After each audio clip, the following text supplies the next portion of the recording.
Salut à tous, c'est Pank de la chaîne, bienvenue sur cette vidéo qui aujourd'hui va parler d'objectifs et comme on arrive sur la fin de l'année, je pense que c'est quelque chose que vous allez beaucoup entendre par rapport au premier de l'an, on a une petite semaine d'avance, savoir quels vont être vos objectifs de l'année 2026. Et pourquoi je parle de ça? Parce que j'ai eu à deux reprises, mais surtout une session qui, je trouve, était intéressante ces derniers jours concernant l'importance d'avoir des objectifs.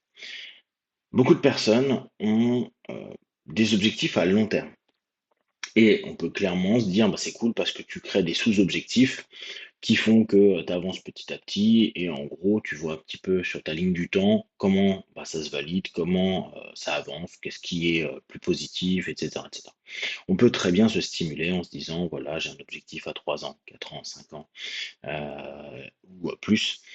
Mais ce qui est assez constant, c'est que les personnes qui ont cet état d'esprit à se dire voilà, j'ai un objectif à long terme, peuvent avoir le même type de blocage, et c'est pour ça que je vous en parle, qui est que pendant ce laps de temps-là, il y a une espèce d'ennui. Alors, la question était, est-ce que ce que je fais à long terme a du sens? Et on pourrait se dire, mais attends, c'est mon objectif, j'y ai bien réfléchi, il est précis, réaliste, écologique, mesurable, tout ce que vous voulez, il est score, il est ce que tu veux. Donc, bah, de facto, c'est ce que je veux, c'est ce qui m'anime, c'est ce qui me stimule, c'est ce qui me fait le matin me lever. Et puis là, la question de, t'es sûr que c'est vraiment ça qui te fait lever? Ou est-ce que ce que tu fais le matin, c'est quelque chose que tu dois faire, ce qui est très bien, ça ramène à l'effort, ça ramène à l'ambition, à l'énergie qu'on emploie vers la direction qui nous intéresse. Mais est-ce que réellement tu te sens rempli? Alors le mot il est un petit peu abusé, mais est-ce que tu as l'impression que ça nourrit quelque chose pendant ton quotidien? Ou est-ce que dans tes journées, tu as l'impression qu'il faille constamment te rappeler pourquoi tu le fais et ce que ça peut apporter? Je reprends toujours mon analogie avec le sport. C'est la personne qui me dit je veux être champion du monde de X ou Y discipline. Et on peut très bien s'imaginer, se voir, etc. Sauf que la plupart du temps, ça demande du temps. On sait qu'il va y avoir en plus des échecs, à moins qu'on soit complètement incroyable.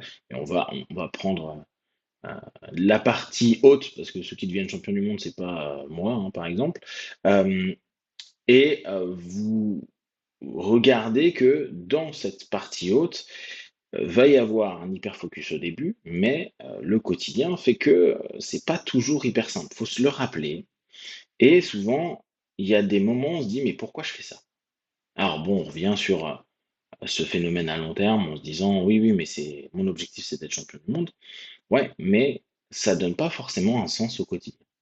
Quand je vous disais, est-ce que le matin, c'est ce qui vous permet de vous dire je vais avoir une super journée, je vais m'investir à fond, je vais être à 200%, c'est suffisant pour donner un sens, une signification, une orientation. Je parle même pas pour l'instant de plaisir à votre quotidien. Beaucoup de personnes ont cet objectif à long terme et, comme je disais, je reprends avec le sport, on peut se dire, bah, avant d'être champion du monde, il faut que tu sois champion départemental, régional, de ligue, de France, d'Europe, etc. Mais il y a des moments, c'est pas quelque chose qui nourrit suffisamment. Surtout si, par exemple, vous avez déjà été champion de France ou champion d'Europe et que vous vous dites, bah, il y a encore 2 steps hyper importants à placer.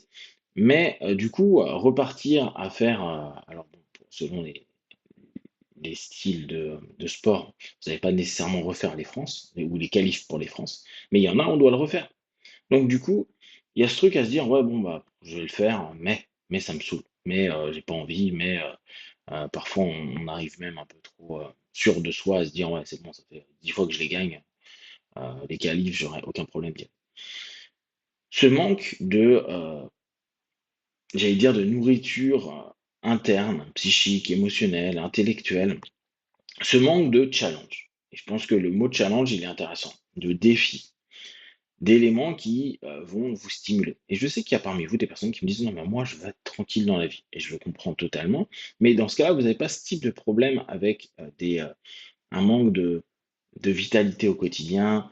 Vous vous sentez plutôt OK avec le fait d'être tranquillou, sur votre canapé en train de regarder des séries, lire des bouquins, être bien quoi, faire du gaming et cetera. Là, je parle pour les personnes qui se disent: «Mais je m'emmerde quoi, en fait, je me donne à fond dans un truc». Alors, ça peut être le boulot, ça peut être, le projet en cours, ça peut être plein de choses, ça peut être la famille, ça peut être mais, bah, ça m'apporte plus de bénéfices. Ça ne me stimule plus et il y a un moment où, on a dans notre ère moderne cette chance d'être tranquille, cette chance même de s'ennuyer, mais au bout d'un moment, cet ennui qui, devient débordante, cette non-stimulation à la vie fait que, bah, ça pose des problèmes et ça pose des problèmes et sur, bien sûr, l'objectif à long terme, mais surtout sur le quotidien. Je le fais parce que, bah, c'est ce qui va me ramener, de l'argent et qu'il me faut tant d'argent pour arriver à tel projet. Je le fais parce qu'il me faut tant d'heures d'entraînement pour avoir telle compétence, pour, telle chose. OK, mais derrière, tu en es où? Qu'est-ce que tu, vis au quotidien? Bah, souvent, c'est, bah, j'essaye de m'oublier dans mon boulot, dans, un projet, dans un truc. Prends-tu du plaisir? Non, bon ça on peut le comprendre. Est-ce que ça t'apporte du bénéfice? Non, parce que pendant un laps de temps, il y a du vide. Il y a ce temps d'attente et je pense qu'on peut faire un croisement entre le temps qui est nécessité et l'ennui qui peut être quelque chose de vraiment très positif. Je pense que vraiment c'est une chance de pouvoir s'ennuyer dans notre ère moderne, en occident. Heu, mais qu'il y a un mix entre les 2, entre un ennui à long terme, une non-stimulation à long terme. Pas de challenge, alors pas ce que l'on peut se considérer comme challengeant, amusant, stimulant, hein. Cette notion de défi dans l'idée de stimulation intérieure, bah, ça peut emmener à de la déprime. Ça peut amener vraiment à cet état où on a l'impression de subir sa vie, de ne pas, prendre de plaisir. En plus, en projetant que la sensation qu'on aura quand on commencera à atteindre l'objectif sera extraordinaire. Or, on en a déjà parlé et pas besoin d'en parler, vous l'avez certainement déjà vécu, nombre de fois. On se fait une idée sur ce que l'on veut atteindre et ce qu'on va ressentir quand on l'aura atteint. Or, il y a plein de personnes, bah, ça les saoule. J'ai pas encore revu une vidéo, mais il y a Gordon Ryan qui a fait une vidéo, qui a fait un papier. Donc Gordon Ryan, c'est, on va dire, le plus grand combattant de grappling jusqu'à présent. Vraiment un mec incroyable. Et de ce que j'ai lu au départ, il disait que, bah, être champion, en fait, au bout d'un moment, tu t'ennuies et vu que j'ai pas lu, le papier, je peux pas forcément vous dire ce qu'il dit, mais on peut sous-entendre qu'il y a plus de défis, il y a plus de challenge. Lui, il était vraiment au-dessus de tout le monde, et c'est un petit peu, vous savez, ces personnes qui, gagnent 8 fois la coupe du monde de tel truc, nous, on a eu beaucoup en jiu-jitsu pendant un moment, maintenant notre génération est trop forte, mais on a eu des gars qui enchaînaient 5-6 champions du monde. Hem, on l'a en F1, des gars qui, ont X fois champion du monde. Comme si, une fois, ça suffisait pas. Mais X fois, bah, au bout du compte, oui, c'est un challenge, mais tu as déjà eu le shoot incroyable de te dire, bah, je suis le meilleur du monde, en fait, tout simplement. Il y a pas mieux que ce que je fais. Et nous, dans notre quotidien, bon, on redescend à notre bon niveau, bah, il y a des choses, si vous dites: «Ouais, bah, dans quelques années, il y a ça» et qu'il y a pas un shoot de fou, vous aurez attendu 3 ans à vous dire: «Ah, le temps est passé, j'aurais pu faire autre chose», donc il y a tous les regrets, il y a tout plein de choses qui sont non OK et en plus, l'obtention de votre résultat n'est pas OK et le fait de l'avoir, et vous allez vous retrouver où? Parce que pour certains, c'est des projets, quand on est sur plusieurs années, d'une grosse partie de sa vie, de son énergie, de son attention et cetera. Donc on en reparlera, je pense, cette semaine, mais n'hésitez pas à poser des questions ou à donner vos remarques là-dessus, mais n'hésitez pas à vraiment être dans la recherche d'objectifs court, moyen, long terme, sur toute l'année.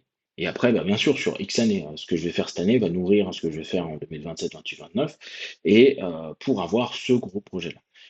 Vous challengez, vous trouvez des défis, vous apportez quelque chose qui vous amène un quotidien un petit peu plus sympa pour éviter d'être dans des phases qui vous amènent à un vide, slash, une déprime. Si vous avez des questions, n'hésitez pas, comme d'habitude, de tout ce que je propose, ne prenez que ce qui est bon et juste pour vous, testez, observez, analysez et concluez. Be one. Ciao.